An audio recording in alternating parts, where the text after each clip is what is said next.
My name is Claire. If you are listening to this, I am likely gone.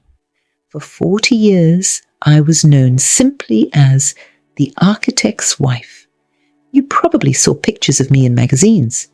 I was the woman in the elegant silk dress, standing next to Julian, smiling politely while he cut a red ribbon for a new skyscraper. I was the woman holding the bouquet of flowers, the woman nodding while he gave speeches about vision and passion and the future of cities. People used to whisper, "She is so lucky. She's married to a genius. She lives in a palace. She has everything a woman could want." I am recording this tape because I want to tell you the truth about luck. I want to tell you what it is really like to be married to a monument. I want to tell you about the terrible, suffocating loneliness of being the second most important thing in a room every single day of your life.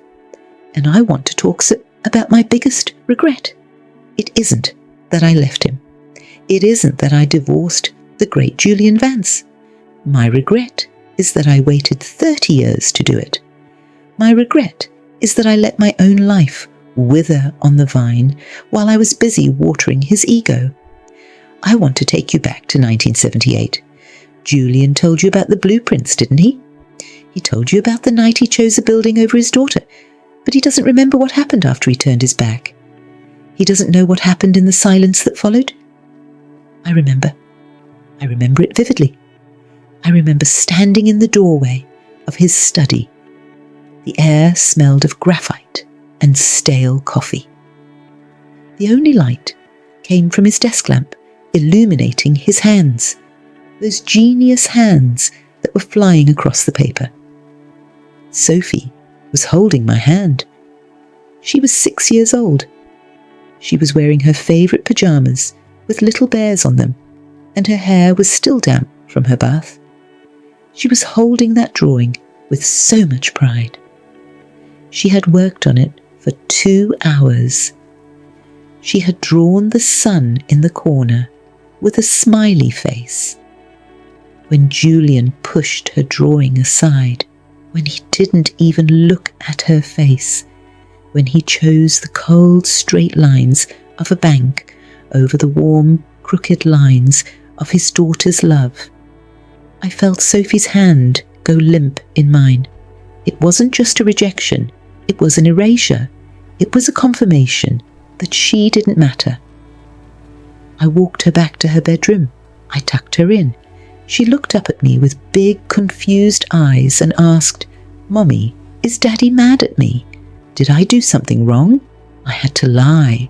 That was my job, the keeper of the lies, the PR manager of the family. I smoothed her hair and said, "No, baby. Daddy loves you very much. Daddy is just building something important for the world. He is building a place where people will work. He is a hero." She turned over and went to sleep, clutching her teddy bear. But I went to the bathroom, locked the door, turned on the tap so he wouldn't hear, and I cried until my chest ached. I cried because I knew I was lying. I cried because I knew that to Julian, we were not his family. We were distractions. We were obstacles in the path of his greatness. That night, I should have packed a bag. That night, I should have taken Sophie, put her in the car, and driven to my mother's house. I should have chosen her dignity over his comfort. But I didn't. I told myself the lie that millions of women tell themselves every day. I said, "He will change. It's just a phase. He is under a lot of pressure. When he finishes this project, he will come back to us. When he gets the award, he will relax. When we move to the new house, he will be a father." That is the lie that steals a woman's life. He will change. I waited. I became an expert at waiting. Waiting became my profession. I waited for him to come home for dinner. I would cook his favourite meals, roast chicken with rosemary. The smell would fill the kitchen, promising a warm family evening. But 7 p.m. would come and go. Then 8 p.m., then 9 p.m. The food would go cold. The skin of the chicken would shrivel. I would wrap it in foil and put it in the fridge. Again and again. I ate alone, listening to the clock ticking on the wall. That clock was the soundtrack of my marriage. Tick, tock. Another minute wasted, another hour gone. I waited for him to notice my new haircut. He never did. I waited for him to ask me, "How was your day, Claire?" Do you know, in the last 10 years of our marriage, I don't think he asked me that question a single time. I could have told him I flew to the moon and back, and he would have just nodded and said, "That's nice, Claire. Have you seen my black pen?"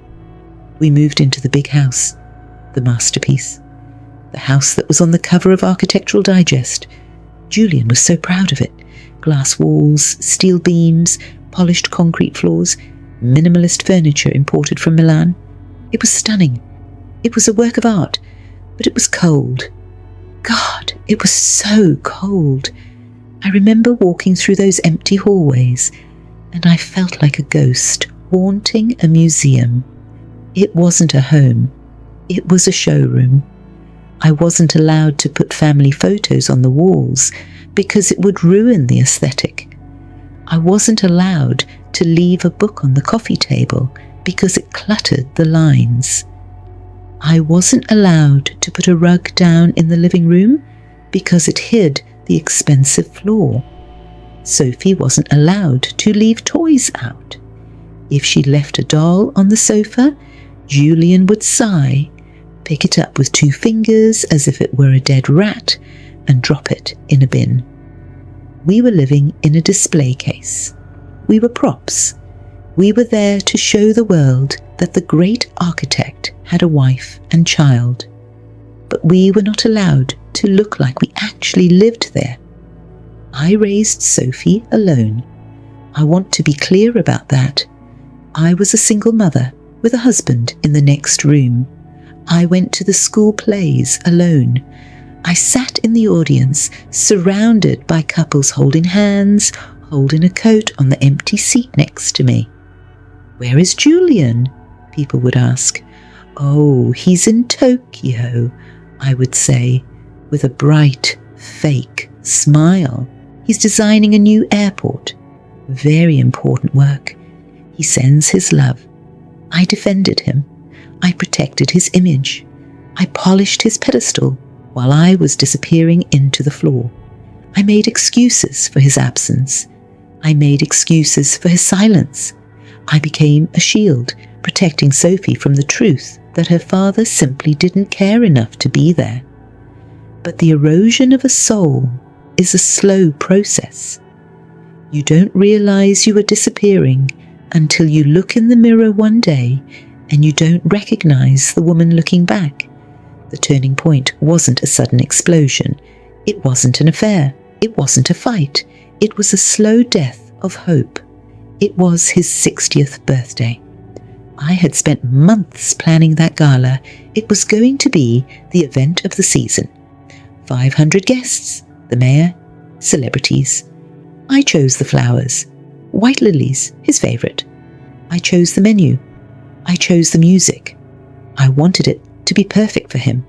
I wanted to show him that I understood his world. The morning of the party, I went into his study to give him his gift. It was a watch, an antique Patek Philippe from 1950. I knew he loved vintage mechanics. I had saved for 2 years to buy it. I had cut back on my own expenses. I had saved every penny from the household budget just to get this perfect gift. I walked into his study. He was on the phone. He didn't look up. He didn't smile. He just pointed to the door, waving his hand at me, signaling me to get out. "Get out, I'm busy." I stood there. I froze. I looked at the grey in his hair. I looked at the curve of his back. I looked at the man I had shared a bed with for 30 years. And suddenly, the fog lifted. I realized I don't know this man. And worse, He doesn't know me. He doesn't know my favorite color.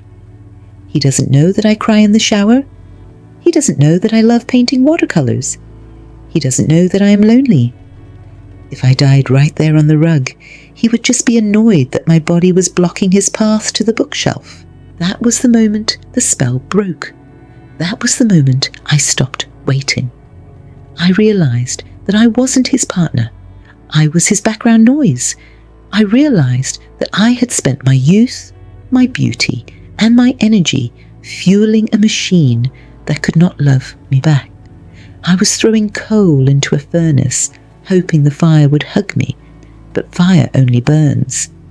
I didn't scream. I didn't throw the watch. I simply turned around and walked out. I went to the bedroom. I packed one suitcase, just my clothes, no jewelry, no expensive dresses he had bought me, just the things that felt like Claire. I wrote the note. I left it on the table at the gala, right next to his reserved seat. I didn't stay for the party. I didn't watch him read it. I didn't want to see his reaction. I didn't care about his reaction anymore. I took a taxi to the airport. I bought a one-way ticket to Italy. Why Italy? Because it is a place where the buildings are old and crumbling and warm, a place where the plaster is cracked and the streets are crooked, a place that is the opposite of Julian's cold, perfect glass towers. I started a new life at 58. People told me I was crazy. My friends told me I was having a midlife crisis. You're too old to start over, they said. You're walking away from millions of dollars. You are walking away from safety. But they didn't understand. I wasn't walking away from safety. I was walking away from a cage.